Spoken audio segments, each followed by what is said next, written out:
યુવરાજસિંહ જાડેજા, રાજકોટ મહાનગર મંત્રી, અખિલ ભારતીય વિદ્યાર્થી પરિષદ. કે યુનિવર્સિટી તંત્રમાં જ્યારથી બેન ઇન્ચાર્જ કુલપતિ તરીકે આવ્યા છે ત્યારથી કોઈ પણ જાતના વિદ્યાર્થી હિતમાં કોઈ પગલાં લેવામાં આવ્યા નથી.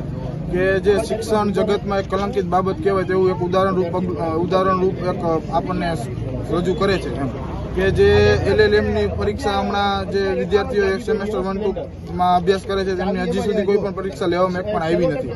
એટલે આની માટે જવાબદાર કોણ એમ? એટલે હું આપના માધ્યમથી એમ જ કહેવા માંગુ છું કે જે યુનિવર્સિટી તંત્ર છે તેની અંદર જે બહુરૂપિયાઓ બેઠા છે એમને હવે તેના પોતાના વાસ્તવિક સ્વરૂપમાં પાછું આવવું જોઈએ, વિદ્યાર્થી હિતમાં કંઈક નિર્ણય લેવા જોઈએ અને જે આ શૈક્ષણિક જગતને યુનિવર્સિટીને રાજકીય અખાડો બનાવવામાં આવે છે તે બધું બંધ કરવું જોઈએ. અને રાજ્ય સરકારને અમારી એક માંગ છે કે આમાં જે જવાબદાર છે પેપર લીકની ઘટનામાં તેની સામે કડકમાં કડક ઉદાહરણરૂપ એક પગલાં લેવામાં આવે અને શિક્ષણ જગતની અંદરનું આ કલંક રહ્યું એને દૂર કરવામાં આવે. અમે જે તંત્રની આંખ ઉઘડે એની માટે એક રેકડી દ્વારા કે જે આવું બહુ અસામાન્ય વસ્તુ કહેવાય કે જે પેપર ફૂટવા કે લીક થવા વિદ્યાર્થીઓને જે અન્યાય થાય છે એ બહુ અસાધારણ વસ્તુ છે.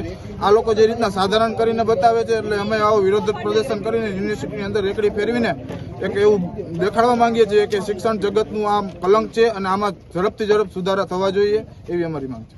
સાંજ સમાચાર ફેસબુક પેજને લાઇક કરો, વિડીયો શેર કરો અને વધુ વિગતવાર સમાચાર માટે sanssamachar.net વિઝિટ કરો.